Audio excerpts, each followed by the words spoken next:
Today I'm going to mostly talk about Zeroconf and a little bit about tokens.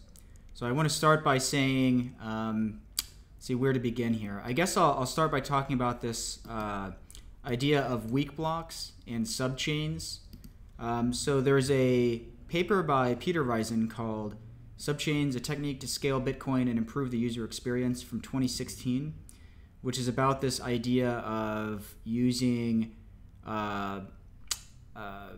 using the proof of work that miners do when you find like a weak block and being able to build up this sort of like a weaker blockchain before building full blocks. So that's a really poor way to explain it. But there's also a talk by Peter Rizin, if I'm connecting the dots correctly, because it's this talk from Peter is from earlier this year at the Satoshi's Vision Conference in March of 2018.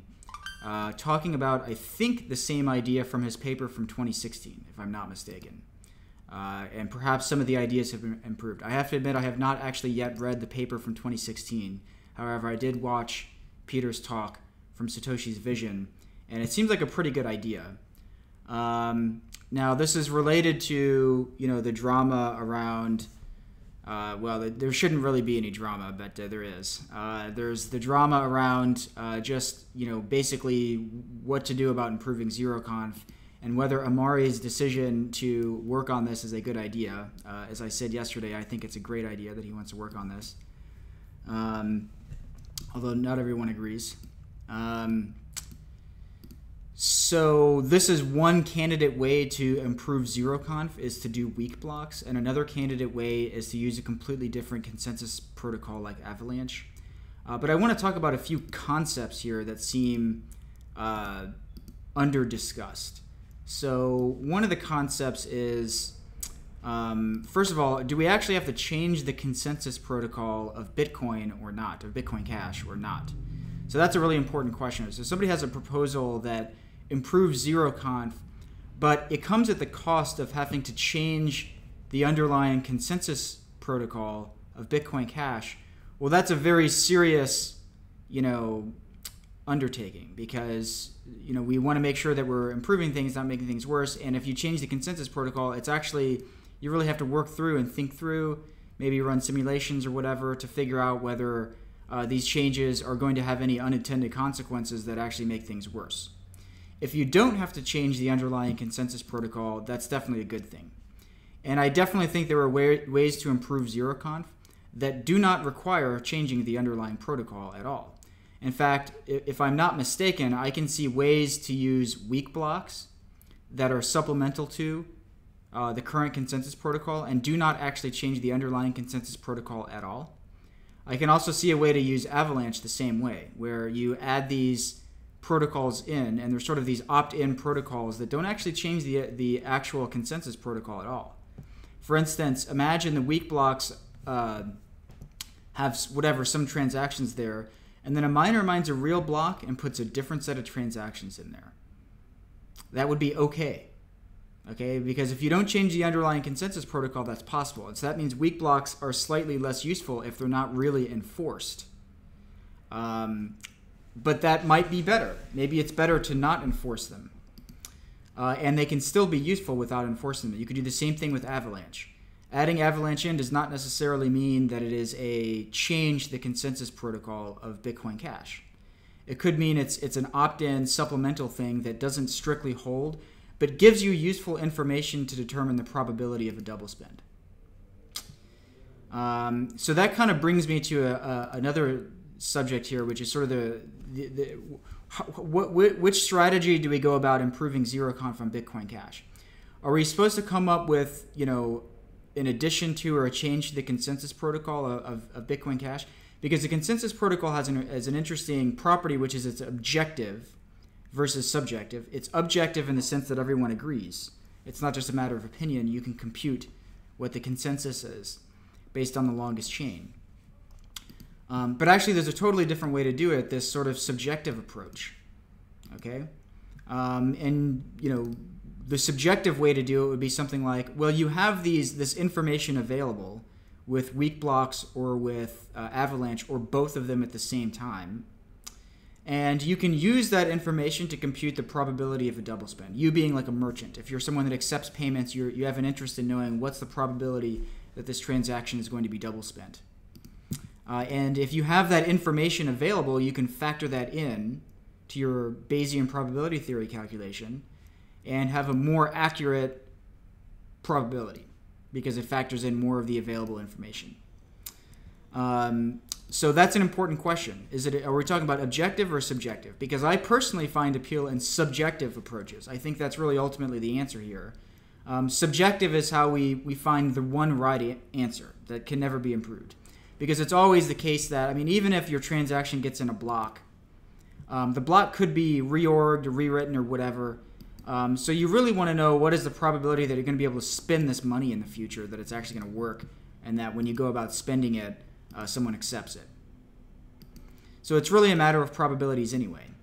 And trying to make subtle improvements to the consensus protocol to get you slightly faster confirmation or something like that doesn't change the fact that really we still need an equation that tells us what's the probability. And that will be a function of time.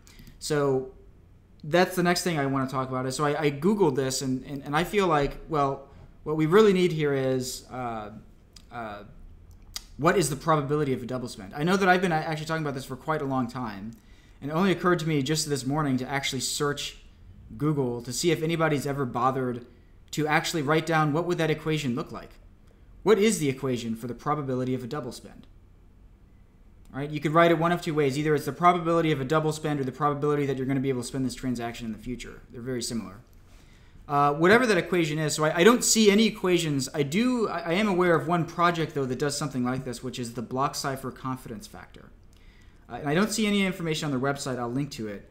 I don't know how they compute this, but they compute a likelihood of a double spend. Or they call it a confidence intervals on unconfirmed transactions. So there's some work done on that. I'm not currently aware of papers or an equation or something. If somebody can point me to that, that'd be very valuable. But let me just sketch out what I think needs to be included in that equation. So if you were to write down an equation, the question is, somebody gives you a transaction, what's the probability that transaction is going to be double spent? The information you'd want to put into that equation would be something like, well, first of all, do you see a double spend? And if the answer is no, then the probability is lower. If the answer is yes, then the probability is higher. If you actually see a double spend, well, then which one is actually going to confirm? It might be 50-50. Kind of depends. But it depends on the other information you have. But whether you see a double spend or not is critical information about whether this one's going to be double spent or not. So you need to be well connected so you have good information about, you can know whether you're seeing them or not. What is the overall rate of double spends on the network? So how often do double spends actually occur? Again, this is critical information. If you don't see a double spend for this transaction, and you know that double spends are infrequent, then when you plug this into your Bayesian probability theory calculation, you'll find that actually the probability is low, because transactions just aren't normally double spent. Other critical information is the person who's paying you someone who likes to double spend? Have they committed double spends before? Now, you don't normally have this information like in the Bitcoin protocol, but you might have it in general. I mean, you might be able to tell. I mean, you might have some identity information about the person who's paying you, and you might be able to factor that in. Is this person a fraud? Do they always go around double spending other people? Then that increases the probability of a double spend when they pay you money. Another one is what transactions do the miners intend to accept? And again, we really need a notion of identity for this. If you can identify who the miners are and you can ask them, which transactions are you going to accept? You can start to build up a reputation for these miners. And the ones that are honest will not double spend often, and so the probability will be low. And so all of these things are pieces of information that should be factored into an equation, a Bayesian probability theory equation, to give you the probability of a double spend. So let me just go over briefly again. This is the information I can think of. Do you see a double spend? Yes or no? What is the overall rate of double spends on the network? Does the person who's paying you double spend a lot? What transactions do the miners plan to accept in their block? all these pieces of information can be plugged into a Bayesian theory calculation that gives you the probability of a double spend without making any changes to the Bitcoin Cash consensus mechanism at all. I believe this is what Craig Wright is talking about when he says, Bayesian probability theory or whatever, answer to this question. Because you can definitely do this without changing the protocol at all. You just have to be smart about selecting the information that is informative and then actually plugging that into an equation. And for that matter, deriving the equation, because I searched for it. I don't see anybody that's actually done this yet publicly, although I didn't search that hard. Maybe I missed it. But anyway, that's how you do it, the Bayesian approach. So I'm already at the 10-minute mark for this video, so I don't want to keep going forever. So let me just also briefly cover the article by John Fuchball on tokens and open access. So I'll just link to this article. Maybe you should just read it. Just read the article. I'll just link to it. I won't try to explain it. So that's all the time I have for today. I'm going to keep working on both Zeroconf and token because I think these things are important. And meanwhile, we're just looking, really, our primary goal is just to launch the money button on August 20th. But I'm along the way trying to think through the big picture and the long-term plan here and what are we going to be doing after this stuff. We're going to have pretty good support for Zeroconf at launch. We won't have support for tokens at launch, but these are things that we are looking to improve or add in the coming months after launch. So thank you for watching.